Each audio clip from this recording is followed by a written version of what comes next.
Breaking news today on Jay Sekulow Live. The ACLJ representing the entire Republican congressional delegation. That's 2 U.S. senators and the House members in front of the South Carolina Supreme Court on behalf and fighting for school choice. The brief will be filed today. Plus, the RNC begins tonight. Live from Washington, D.C., Jay Sekulow Live. Phone lines are open for your questions right now. Call 1-800-684-3110. That's 1-800-684-3110. And now, your host, Jordan Sekulow. So we have breaking news to report. This battle for school choice, especially during this pandemic, we're assisting over 1,800 families right now in 48 states plus the District of Columbia. We've told you about successes we've already had. We've told you about potential lawsuits that may be coming in those cases. That is all ongoing. And if you're one of those families that is facing significant hardship, remember, you can go to aclj.org/help. That's aclj.org/help. But, Dad, we are about to file, and this is before the South Carolina Supreme Court. This is the ACLJ filing on behalf of our attorneys. I know my name's on there, your name is on there, and others from the American Center for Law and Justice. We are representing, what's unique here is that we are representing all Republican members of the South Carolina congressional delegation. So the 2 Democrats would not join on to this because this is a teachers union-backed lawsuit. So who do we represent? We represent Senator Lindsey Graham. We represent U.S. Senator Tim Scott, U.S. Representative Jeff Duncan, Congressman Joe Wilson, Congressman Norman, Congressman Timmons, Congressman Tom Rice, and, of course, on behalf of the ACLJ.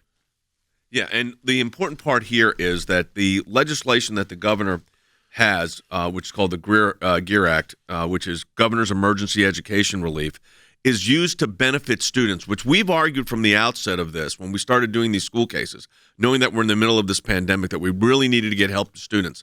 Our argument was that it had to be student-focused, and that's exactly what the GEAR Act does. On top of that, the Supreme Court has just ruled that when it comes to the school choice options, excluding religious schools would be a form, or private schools would be a form of discrimination.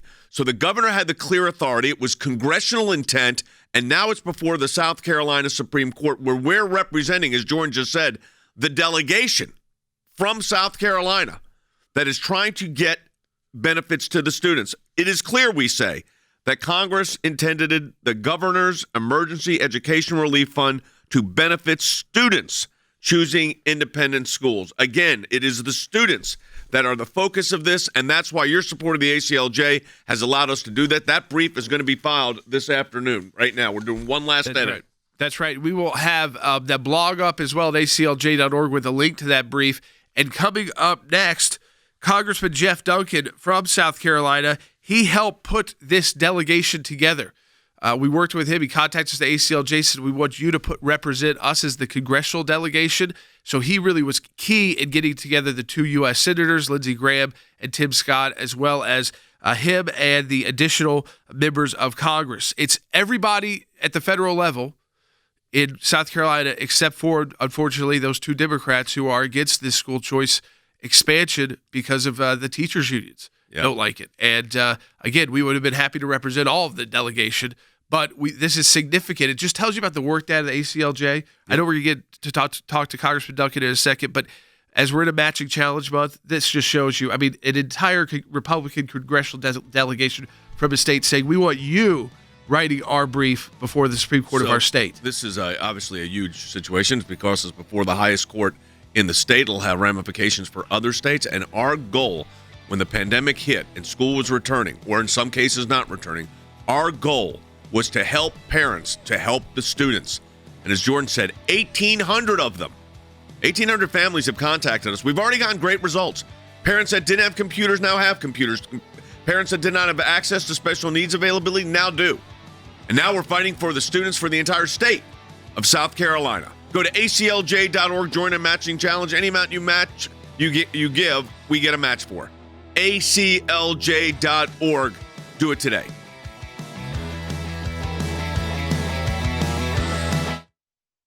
we've been working on school choice and defending it in court for decades. Jordan Sekulow told us that hundreds of families had contacted the ACLJ about suing school closure districts. We need to get our schools back open again. We're the most innovative nation in the world. We can do it. It's an issue for every family, and not just higher education, but K through 12 education. The families who are going to be most negatively affected by this are the lower income families that rely on two incomes to get by to provide other services for their children, food and shelter and otherwise. And then also the single parent households that were relying on the school system to provide that child care service to begin with. This is a way you could actually take care of people who are suffering and are in some of the lower income areas and could really use school choice and school choice initiative. Not every student has equal opportunity in the sense that there's a huge digital divide in this country. So if you are in a rural environment or rural school district, in some cases do not have access to rural broadband. It also has significantly hurt our students with special needs and disabilities. Should parents have the option to use the tax dollars that are allocated to their child to send them someplace else that is open if they want them in school? They have put forward legislation to do pandemic vouchers, basically. Families and school superintendents and teachers are putting forth proposals as to how we can get kids safely back to school. Republicans have put forth significant funding to ensure that our school districts have the resources they need to do that. This is extremely encouraging news from the federal government. Honestly, Jordan, it's exactly what we have been asking them to do in this proposal. They put this into both the federal and state law as things they must give you. And now they're not. Well, it's going to be different, but we absolutely need to make sure that we're educating every kid across this country. If you want to join in, go to aclj.org/help.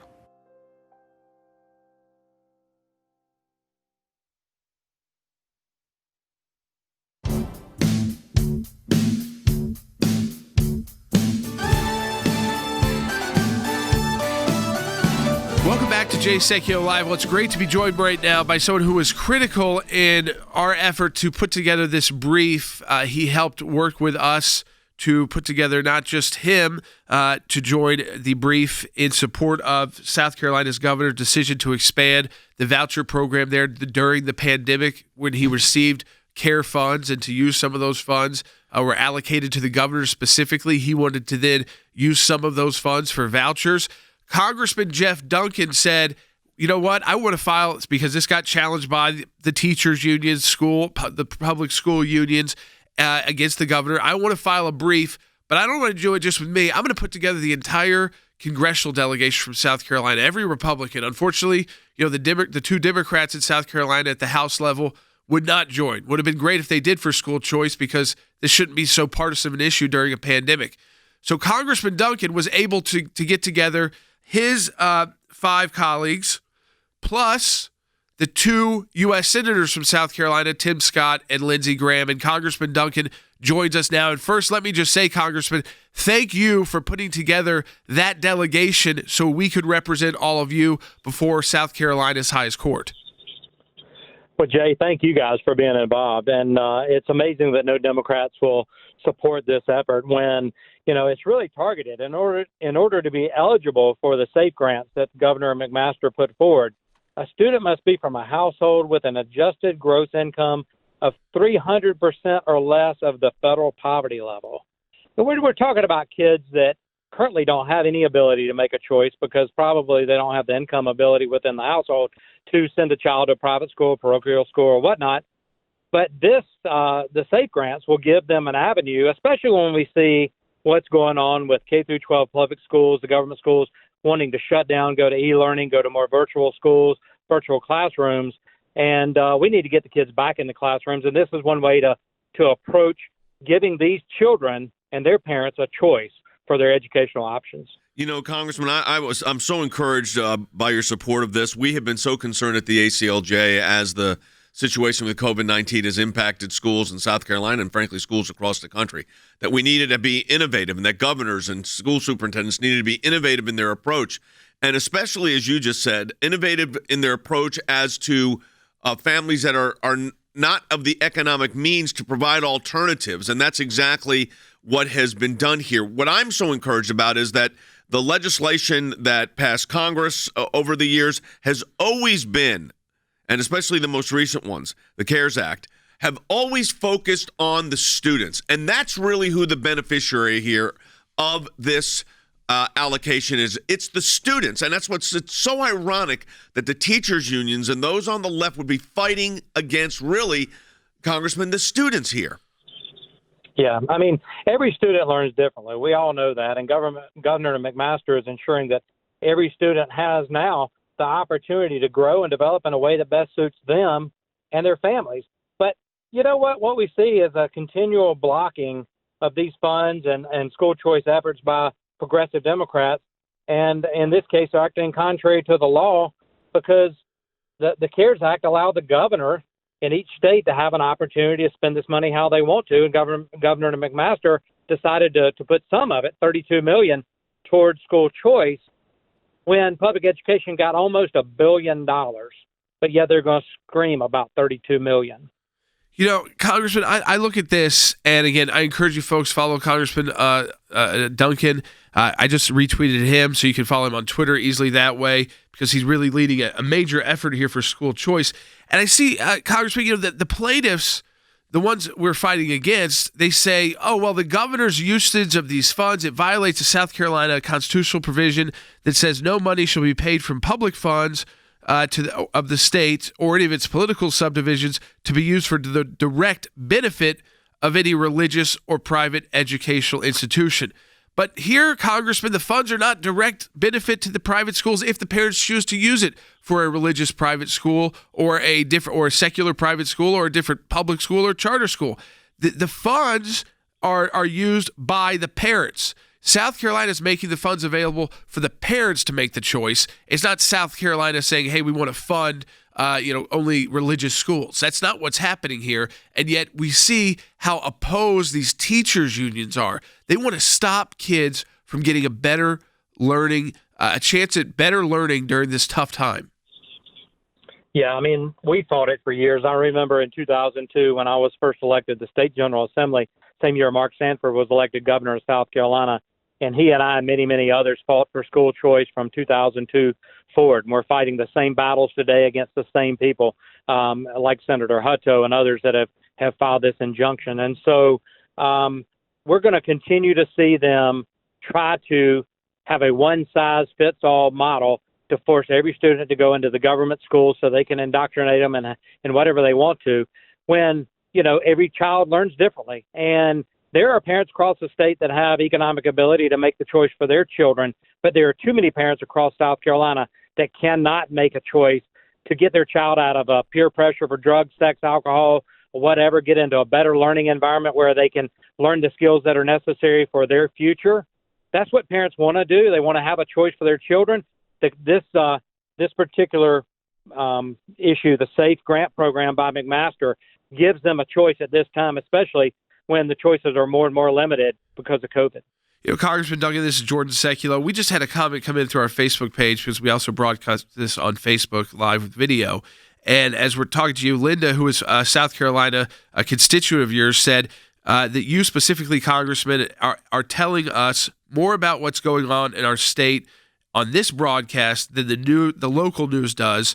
Thank you for caring about us, Congressman, and ACLJ. Again, Congressman, I believe that by this filing, where it's the entire Republican delegation, there will be more news about this for people in South Carolina, and because parents are just hurting out there and want to know what options are available, and they've got, there's injunctions on this right now. That's what we're fighting against, so that this money gets freed up, and people like Linda, who are so happy to hear that we're even fighting this battle, that you're fighting this battle, are able to utilize those funds.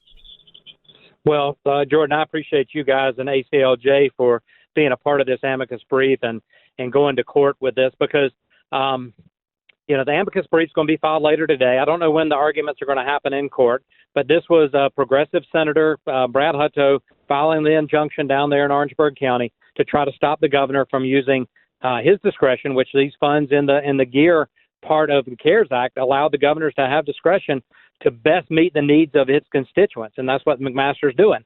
And the folks like Linda don't need to be hoodwinked by the public educators. They got almost $1 billion for public education, and Governor McMaster use discretionary funds under GEAR, the governor's discretion in this, $32 million that he is putting forth that parents can tap into for $6,500, up to $6,500 for a grant for their children.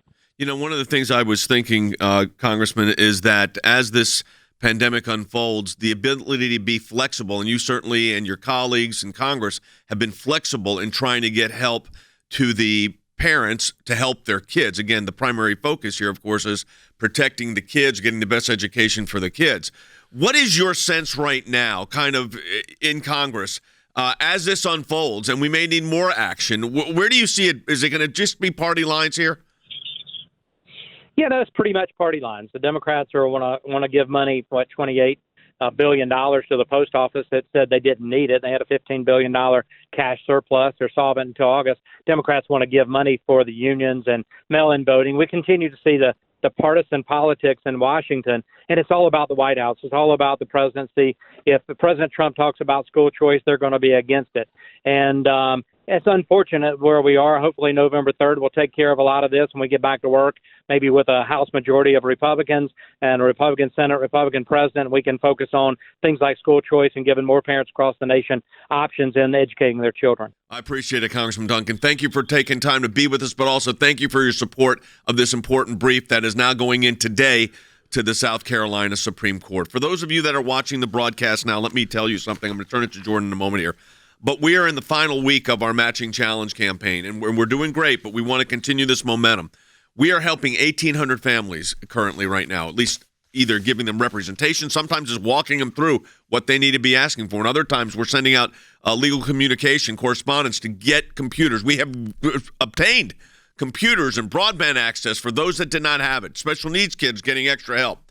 This may be an ongoing battle because of the nature of this pandemic. Now we're at the South Carolina Supreme Court helping middle-income parents, low-income parents to provide educational opportunities for their kids so they're not taken out of those options.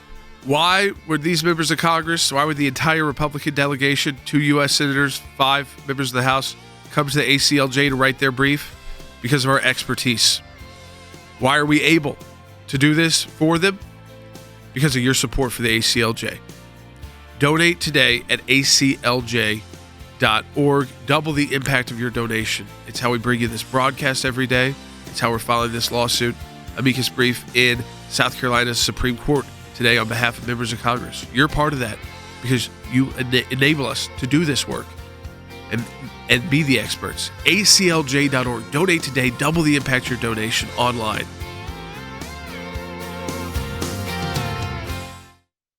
Thanks to your support of the ACLJ, we have had many victories. The IRS now formally apologizing to Tea Party groups. The IRS did the right thing by resolving the case with an injunction that mandated a complete change of the IRS nonprofit tax-exempt work as it relates to issue advocacy organization. If any group feels like they're being targeted, they can go to federal court and bring our case.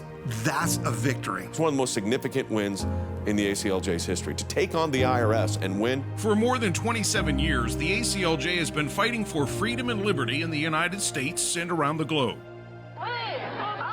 These are young people in their 20s and 30s that are doing this. They're fighting for life at a whole new level to beat back the abortion juggernaut. We've got a whole group of young lawyers that are defending them. Those of us that believe in life know that we're on the right side of history. We understand full well children are children, and they're precious in God's sight, and they're precious in our nation's sight, and they're precious to parents. But I actually think we're winning. This is one of the social issues we're winning. The release of Andrew Brunson. He is the American evangelical from North Carolina, held in Turkey for more than 2 years. They're rushing us to the airport, and there was an Air Force plane that came from Germany that had been on standby.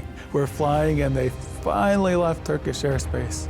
It's like, okay, now we're really out of Turkey and free again. We're grateful to ACLJ who put it out to these people, they were getting all this out. All of the people who prayed for us through ACLJ and through your contacts, I'm thankful, I'm grateful, and actually I'm astounded. We need your help as we continue this work here in the United States and around the world.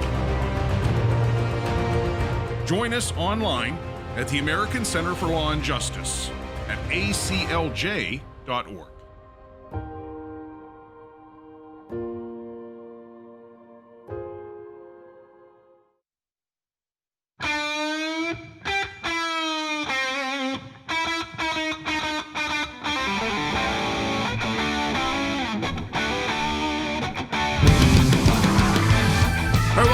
Jay Sekulow Live. So again, that brief will be filed today before South Carolina Supreme Court. The ACLJ, because of all of you who donate to the ACLJ, was asked by the Congressman Duncan, who has just joined us, to represent all of the Republican members of the South Carolina delegation to the U.S. House and U.S. Senate. Both Lindsey Graham and Tim Scott are also on this.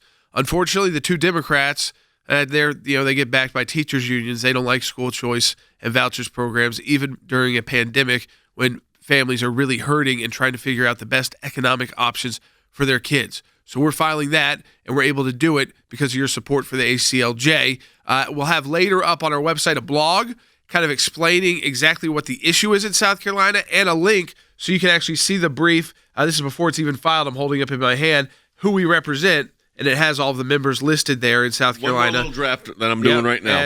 And then, of course, our names as well. But you can read through our brief at ACLJ. And then Logan wanted us to make an announcement. Yes, there is an announcement we want to make. So if you, again, if you're someone who listens on radio primarily because you're not able to, maybe access Facebook or Periscope at the time we're live, which is noon to 1 p.m. Eastern time, we are now live broadcasting through our ACLJ app. So you can actually watch, not just listen, but watch the show on the ACLJ app. It's available on the App Store on iPhones and iOS devices. So check that out. Just go to, it's the ACLJ app.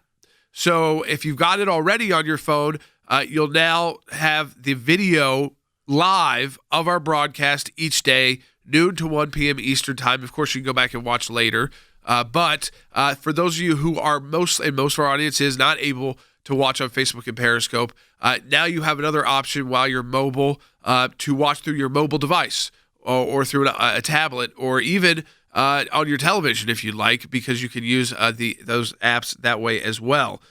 So again, the ACLJ app, starting today with this broadcast, you are able to watch the live Jay Sekulow Live broadcast, not just listen to it, but watch the live Jay Sekulow Live broadcast. So and if you've never seen it before, folks, because you're primarily a radio listener or listen on Sirius XM, this is television quality.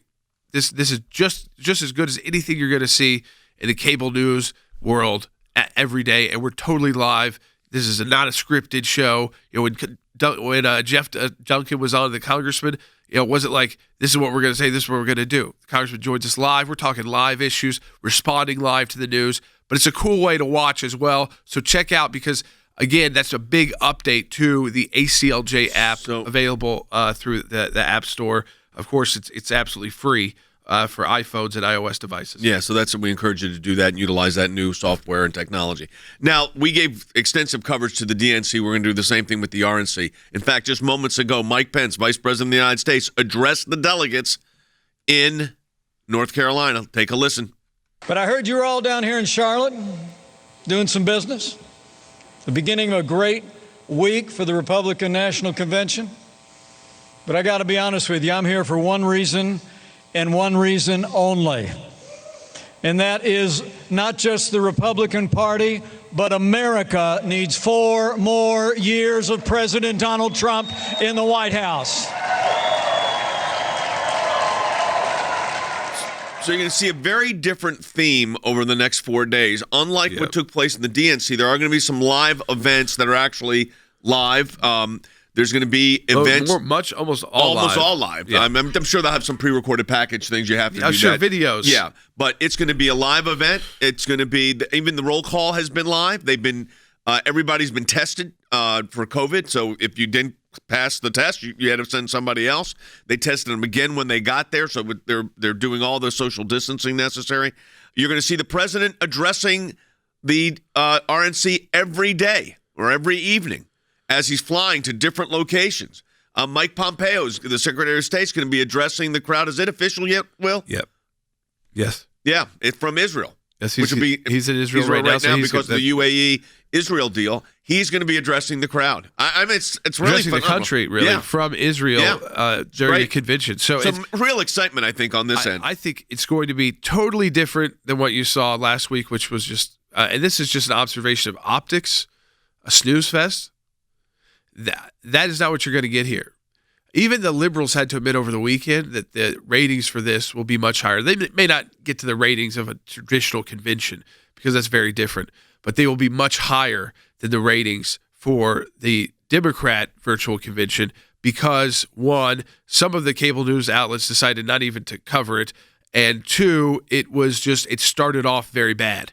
And it wasn't necessarily, this is not a political comment there. It's just visually, it was hard to watch, and it was very slow feeling, even though in prime time, they only get an hour of coverage for most of these. You get about an hour to an hour and a half in prime time. The RNC is scheduled to go, the Republican National Convention is scheduled to go, if you're interested, so you know. It's Monday through Thursday, 8:30 p.m. to 11 p.m. Eastern Time. And I will tell you, broadcast networks usually have been taking it at around 10 p.m. for the final hour or so, or might be 9:30. I'm not sure. So it's a little different. So check your local broadcast out. But I'll tell you, if you got cable news, of course, you can go to places like Fox News and others. It's being live streamed on the convention's Facebook and Twitter and YouTube and pages, and it's even on Amazon Prime television. So you can check it out there. So you can watch the full. It's about 2.5 hours every Monday through Thursday. Let me tell you this, Dad, you talked about that at first. The president's going to speak every night of the 4-day event. That's going to happen in the 10 p.m. Eastern Time hour. Tonight's message is Land of Promise. That is the theme. And tonight's speakers are Senator Tim Scott, Republican Whip Steve Scalise, Congressman Matt Gaetz, Congressman Jim Jordan, the former ambassador to the UN, Nikki Haley, the RNC chair, Rhoda McDaniel, Georgia State Representative Vernon Jones, a Democrat, Amy Johnson Ford, a Virginia nurse practitioner, Kimberly Guilfoyle, Natalie Harp, a bone cancer survivor, Charlie Kirk, the president of Turning Point USA, Kim Clackett, nonprofit founder from Baltimore running for the U.S. House, Mark and Patricia McCloskey, the St. Louis, Missouri couple, as you know, when their house was being overrun, and then they were threatened with lawsuits because they brought weapons out of their private property as a mob was threatening to take over their house. They'll be speaking tonight. Sean Parnell, a military veteran and Pennsylvania congressional candidate, Andrew Pollack, an author and a father of a Douglas high school shooting victim, Donald Trump Jr. speaking tonight, and Tanya Weinreis, a Montana restaurateur. That is just night one. I will tell you, Dad, from that list alone. That's like more, again, you vote for whoever you want to vote for, but I think the entertainment value and the information value is going to be a lot higher in this one. And I know the production value is. So, I just think that even Democrats are going to be watching this one because I think they're going to be interested to know, one, what the messaging is, of course, but two, how much the RNC was able to see how bad the DNC was done and build on it. But there is an expectations game. Now, the bar is pretty low. So yeah, but there's still an expectation game. Meet that the bar as well. Yeah, let me say this again because we're in the last 7 days of our 6 days left actually of our matching challenge campaign, and we don't talk about this again until November and December. So, folks, your support for this summer quarter is critical. Go to ACLJ.org if you're able, only if you're able. ACLJ.org to participate in our matching challenge campaign. ACLJ.org. Back with more in a moment.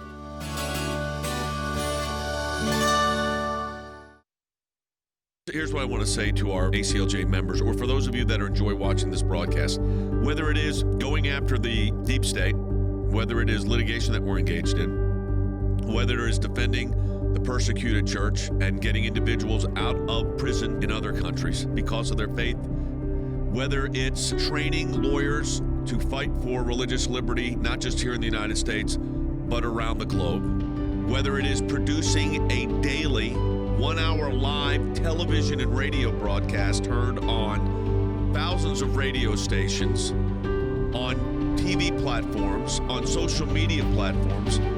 Your support of the ACLJ enables us to do all of this. We want to encourage you to support the work of the ACLJ. We're in a matching challenge campaign. Any amount you donate, we get a matching gift for. Go to aclj.org today. That's aclj.org. Live from Washington, D.C., Jay Sekulow Live. And now, your host, Jordan Sekulow. So welcome back to Jay Sekulow Live. So we're taking your phone calls too, and I'm interested to know this. Of course, we told you about the brief we'll be filing this afternoon on behalf of the South Carolina Republican congressional delegation to the U.S. House and Senate. That includes both senators and the 5 Republican members of the House of Representatives. Congressman Jeff Duncan joined us live. He put together that group for us so we could file that brief at the South Carolina Supreme Court so that parents would have more options during this difficult time. But, of course, this was challenged by teachers' unions. Why didn't we get the 2 House Democrats from South Carolina on our brief? Because you'd think they'd want to help kids out, right? During this pandemic, more access to education. Because, who donates to Democrat campaigns? Teachers' unions. And if you'll see in the lawsuit. It's a great brief, by the way. And our amicus that we're filing. Who sued the governor? Well, there's some individuals, but then it's the South Carolina Education Association. That is the South Carolina Teachers Union. Yeah, so a great shock. So the teachers union looking out for the teachers union while the Congress and the governor are looking out for the students and the parents. Exactly. Yeah, not kids. Yeah, but the government fighting back, not just the state government officials. Government McMaster, we think, did a great job utilizing the funds this way, but now they're held up by these injunctions. So these members of Congress are stepping up too to assist as well. But I want to ask you this, 1-800-684-3110. What do you believe the Republicans need to do this week differently from what the Democrats did last week, not just to appeal to their own base, but you do need to encourage your own supporters, so that's part one. How will they make you more excited about the upcoming election? And 2, and this is most important, what do they need to do to get people who really only vote in presidential elections, big elections, to get out and vote for them? What do you think they need to do? Can they do it virtually? Are they capable of doing it virtually? It's very interesting, I think, to get your thoughts on that, folks. 1-800-684-3110, because I know you watched it last week and had your thoughts on that. So what do you think you'd like to see this week to accomplish those things? What would get you excited? And what do you think would draw the attention in of those who would usually watch conventions and they would vote in a presidential election? They may not be as engaged as you and I, but certainly they do watch. And this will be on broadcast TV. So give us a call, 1-800-684-3110. What's to me so fascinating about it is as I'm watching it, and we have different monitors in our studios here, it has more of a convention feel, more of a live feel. And I think that's what they're trying to create. But again, here's the media take. Was there a fact checker put in place for the DNC convention? Did CNN have their fact checkers out? Remember when Brian Stelter made that ridiculous statement about, Fox, they're like the Trump network, and there's nobody doing that for Joe Biden. No one does that for Joe Biden. Take a listen to what he said on that. Yeah, I don't want to claim it's new. I just am arguing that it's getting worse. It's getting more severe. Aaron, your view of this, when you see entire media companies essentially exist to tear down Joe Biden, is there an equivalent to that on the left tearing down Trump? There really isn't. There really isn't? Well, let me play from you Brian Stelter from CNN. You don't think there's somebody there to try to tear down President Trump? Take a listen to this one. The television networks are going to have interesting choices to make, interesting decisions to make about whether to cut away if there's this stream of disinformation happening live. Now, I can tell you, Daniel Dale, CNN's fact checker, he will be standing by. I think you will see him in prime time here on CNN, providing fact checks when necessary. Yeah, let me give you a fact check, at least according to our friend John Solomon from Just the News. Illegal immigrant that was hailed by the Democrats during the DNC convention, and they talked about the family. It was a touching story about how the family had family members deported. They were deported, per John Solomon's reporting, under Bill Clinton. Did CNN fact check that? I don't think so. But we do here on Jay Sekulow Live. Your support of the ACLJ keeps us in court in South Carolina, defending parents and students, keeps us representing 1,800 families around the country needing assistance, allows us to go to court to defend life and to bring you this broadcast each and every day. We are in our final days of our matching challenge campaign. You go to aclj.org, and any amount you donate, if you're able, is matched. aclj.org. Back with more in just a moment.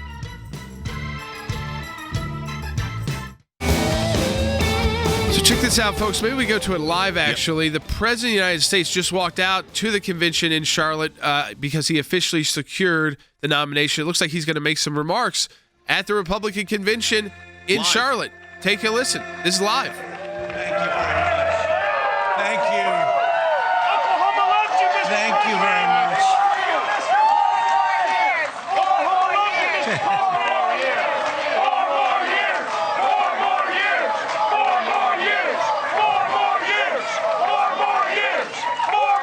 Now, if you want to really drive him crazy, you say 12 more years. Because we caught them doing some really bad things in 2016. Let's see what happens. We caught them doing some really bad things. We have to be very careful because they're trying it again with this whole 80 million mail-in ballots that they're working on, sending them out to people that didn't ask for them. They didn't ask, they just get them. And it's not fair, and it's not right, and it's not going to be possible to tabulate, in my opinion. It's just my opinion. We have to be very, very careful. And you have to watch. Every one of you have to watch. Because bad things happened last time with the spying on our campaign, and that goes to Biden, and that goes to Obama. And we have to be very, very careful. Have to be very, very careful. And this time they're trying to do it with the whole post office scam. They'll blame it on the post office. Yeah, the mail-in president's talking about the mail-in balloting. balloting. Unique already because, see, the Democrats did nothing like this. They stuck to the, of course, typical, I think, of the left. Here's our 2 hours. We're going to be very rigid. We're going to pre-record everything because who knows what AOC will say. Who knows what this person, John Kasich, will say. And we're going to do all these pre-recorded videos. And really, it'll only be like the main speaker of the night and maybe one other person live. The president is going all around the country. And right now, just after being nominated officially at the Republican convention where the small group of the delegates that have to be there are there, in North Carolina, he's been officially nominated to be the Republican candidate again, and he walked right out on stage, and he's making a speech live right now. So the Democrats didn't do anything like this. So, see, this has already started.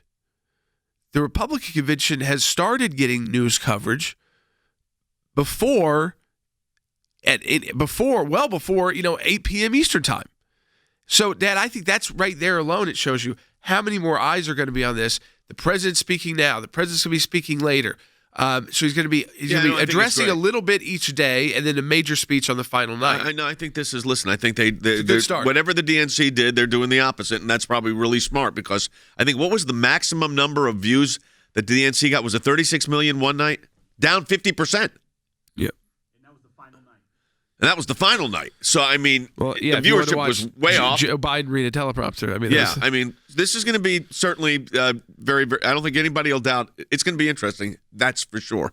I have no doubt it will be something you will all find very, very interesting. All right. We're taking your calls, taking your comments, 800-684-3110, 1-800-684-3110. Right to him. April in California, on line 1. April, welcome to Jay Sekulow Live. Hi, good day to you both.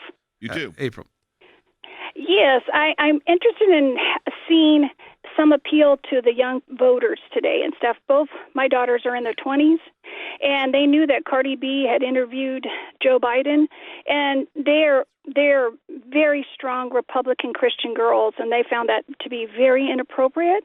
So we need to get some young people out there that are going to appeal to the young voters. So Jordan knows a lot about this because he served tonight, as. Charlie, can I just set this up for a moment? So this is important for people to understand. Jordan actually served as the National Youth Director for President Bush's campaign in 2004. Yeah. Yeah. So he knows how the youth vote works. Yeah, I mean, I specifically focus on not just like usually when they say young voters, they mean up to 29 years old. But really my focus was 18 to 25 and, people still in college and maybe grad school.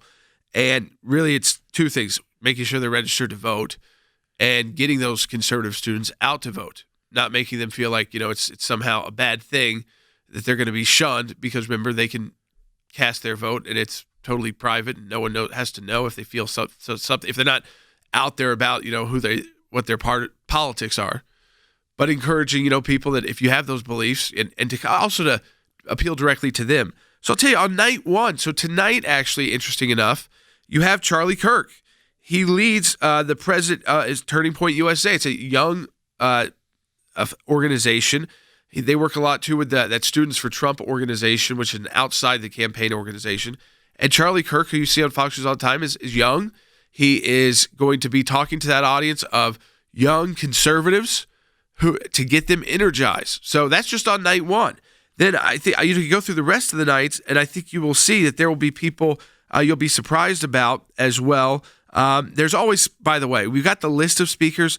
Usually there's surprises as well in the midst of that. So don't think that this is just everything you're going to see. You're also going to see some videos as well. But I would just say, right on night one, the Republican convention is addressing your concern. And I do not believe you will see that goofy, like Hollywood celebrity who are pretty joking, and also just the types that are pretty provocative, if you will, with their music or what they're known for. And their part tone of this was so inappropriate for a lot of this, right? And I think this is about appealing to the students who are really going to go out, and young people really going to go out and vote. And to vote, of course, the purpose of these conventions are not just to get you to vote, but it's to get you to vote Republican. That's what the Republican convention is trying to do. That's what the DNC was trying to do. Right. They thought by having those individuals, that would help. So that kind of gives you a difference in how they judge what encourages their base voter. And the young voters, I will tell you, as someone who worked on one campaign full-time at the Bush campaign in 2004 in that position, and then consulted another presidential campaign in 2008 on that, they are the hardest voters to get out and vote. They're the best volunteers, but in big numbers, too many young people don't cast their votes, especially too many conservative young people. They feel like they'll somehow be ostracized. Remember, and if if you're young like that, or you have someone who like your son or daughter or grandchild, remind them they can vote for whoever they want for, and no one's gonna know. So, and especially in this tense kind of weird time, if they feel like they want to vote, this conservative or some other party, just tell them. They don't have to ever tell anybody. No one's ever going to know. All that ever shows up is that they did vote. That's it. So, again, and there's, of course, the young Republicans and college Republicans that are out there. Yeah, I mean, Students Amy for Trump Johnson, who is Charlie a pro-life Kirk. speaker, very popular with young people. She's, I think it's Students for Life, and she's speaking tonight, I believe, or slated to speak. Yep. And so they're doing it. I mean, they're doing the things you do to reach your base and to encourage people to look in and see if this is a viable alternative for them. I got to say that right now, as we're doing this analysis, we're also go ahead. I was going to say Nicholas Sandmann, that Covington student, who the media went after and said like he was being a racist and all. Remember all that? And it was just him and that Native American man were actually trying to help settle down a dispute. And the media went after this kid. He's speaking tonight as well. So, he's speaking tomorrow night.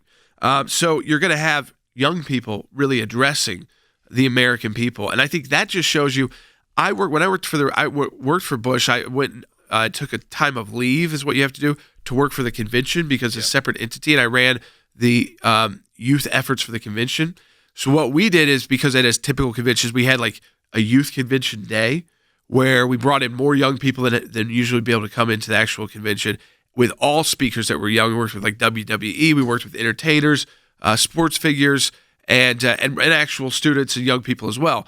Because that doesn't exist this time, I think what's cool about this actually is that these young people are getting to be part of prime time. And I'll tell you, even some of these members of Congressman Elise Stefanik, a good friend of mine who's been on this broadcast from New York, she's, I think, 36 years old. So she's appealing to a different group of voters. That is still considered, the young voters. 40, really. Yeah, and so not only is she female, Republican, conservative, elected official, but yeah, under 40 years old, and addressing the Republican National Convention, which means the nation, in prime time. They're not hiding these folks away. They're actually putting them forward. So I think that's great as a sign for what the Republican Party thinks is important. I'll tell you the other thing that we need to be cognizant of while all this is going on, and while we will give you full analysis, and this is the truth. We are also preparing a brief for the South Carolina Supreme Court to protect families and really the students of South Carolina, so they have viable options with all the uncertainty that's out there. Congress has provided the money that's ministered by the governor. The governor then administers it, and I'll tell you something. The reality is, and this is important for people to understand, the reality is that your support of the ACLJ brings you this broadcast every day, keeps those 1,800 families we're representing across the country and giving information to engaged, keeps that brief going to the Supreme Court of South Carolina, defends life, defends Israel and the international tribunals. All of it happens because of your support of the ACLJ. We are literally in our last days of our matching challenge campaign.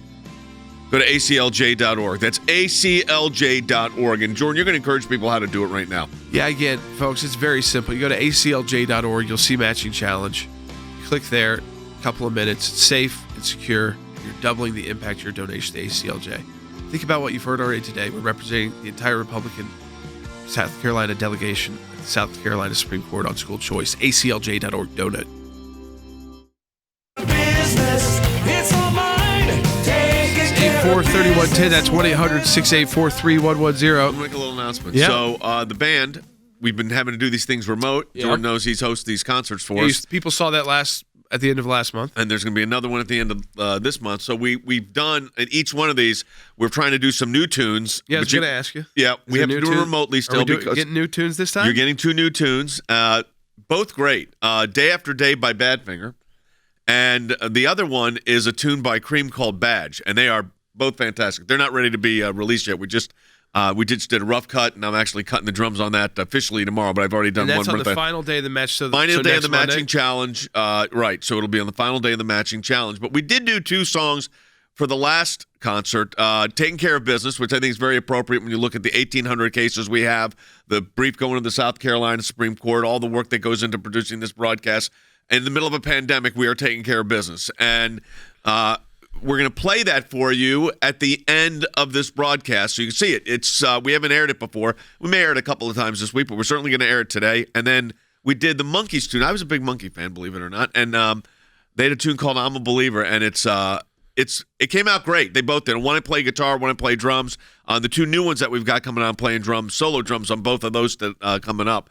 But in Taking Care of Business, we did it as BTO did with the double drum kit. So it was a lot of fun. It was weird, I have to say, doing it in the sense that you're hearing your colleagues in a headset, your bandmates, and then you're trying to do it. But the video team and production team did a great job, and Mark Townsend, our musical director for Jay Sekulow Live and for the band, put it together, and it came out great. So we'll show that at the end. But let's go ahead and take these phone calls. That'll be Monday, evening of August 31st. Right. Can you believe August is over? Only a week.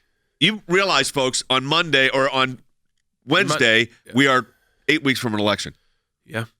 8 weeks away. Because it's early in November this year. I mean, usually you've been inundated with the big rally. If you were like the 15 top states, you're inundated with ads.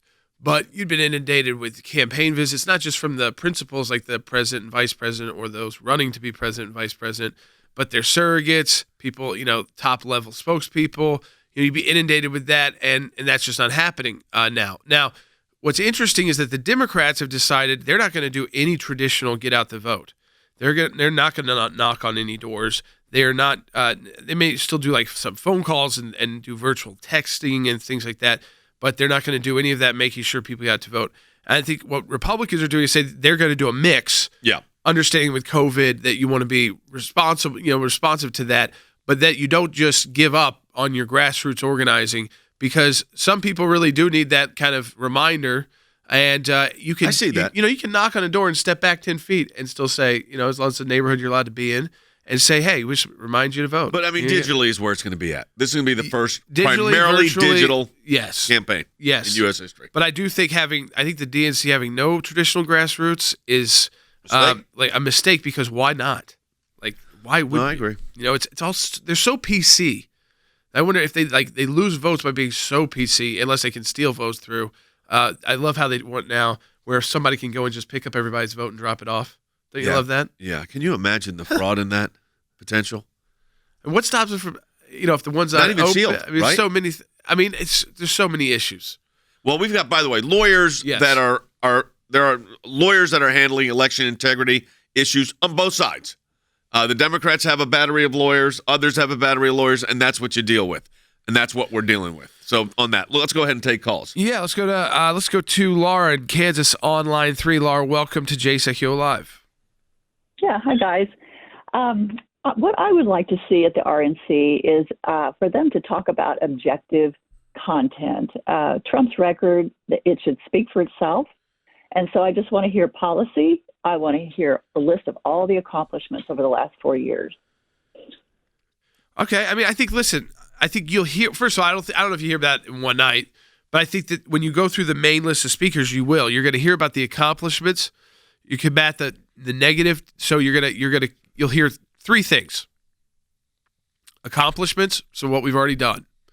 You're going to hear this administration has done.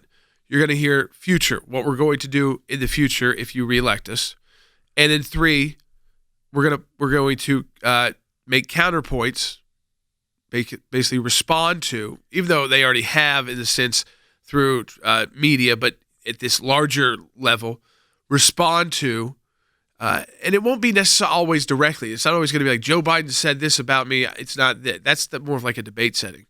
But they will be. I guarantee you, these speakers will be rebutting all of the attacks you heard last week. So three things: what we've accomplished, what we're going to accomplish in the future, and rebutting the attacks and the lies from last week. And of course, each night has a theme. So, Dad, each night is a theme. The first night is Land of Promise. The next night is Land of Opportunity. Day 3 is Land of Heroes. And then the final night, Land of Greatness, where President Trump formally accepts the GOP nomination and delivers the big speech. He's going to be speaking each night. He's even speaking right now because he just was nominated to be the GOP candidate for president. But he will be speaking each night for a few minutes, and then, of course, Thursday night, his big speech.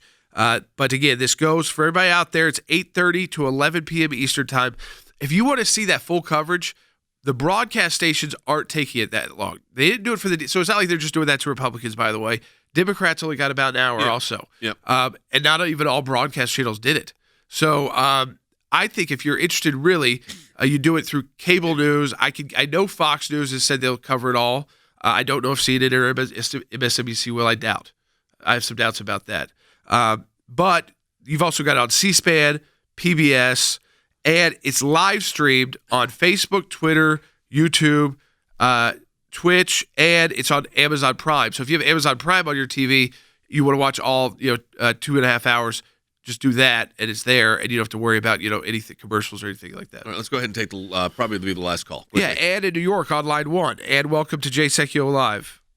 Hi, thank you. It sounds like a good agenda for the convention, but I'd like to say all of the DNC, the convention and the fake news is all negative, hate. Right. And they portray Trump as hateful. So I think every speaker needs to just say one positive remark after another, in between their facts. They just need to just slam with positive remarks. That will stay in people's brains. And secondly, with the young people, the ones in school, the ones in college, they're always told Trump is mean. I think Trump should not say too much to the truth. He shouldn't say too much of the truth about how bad Biden is. He should be careful. But this other the thing he's going to have to do is but you have to draw the distinctives between where you stand and where your opponent stands, but you can do it in a certain way. And yes, I agree that it should be look at the accomplishments. I mean, look at the accomplishment last week. A peace deal, a trade deal between Israel and the United Arab Emirates. And it gets news for about 10 minutes. But again, that's the way it is. Hey, we got a little special bonus for you today because we haven't played a song in a long time after we go off air for radio. So if you're on Facebook, right now I'm going to ask you to do this. In about 15 seconds, share it with your friends. We're going to play because we are taking care of business at the ACLJ. We're going to play the Jay Sekulow Band version of Taking Care of Business. It's a lot of fun. It was done remotely. You'll enjoy it. And share it with your friends. But also, so we can continue to take care of business, support the work of the ACLJ. Donate online today at aclj.org. A week left in our matching challenge month of August. Double the impact of your donation. It's how we bring you the broadcast, how we do all the work that we do. aclj.org. Donate today.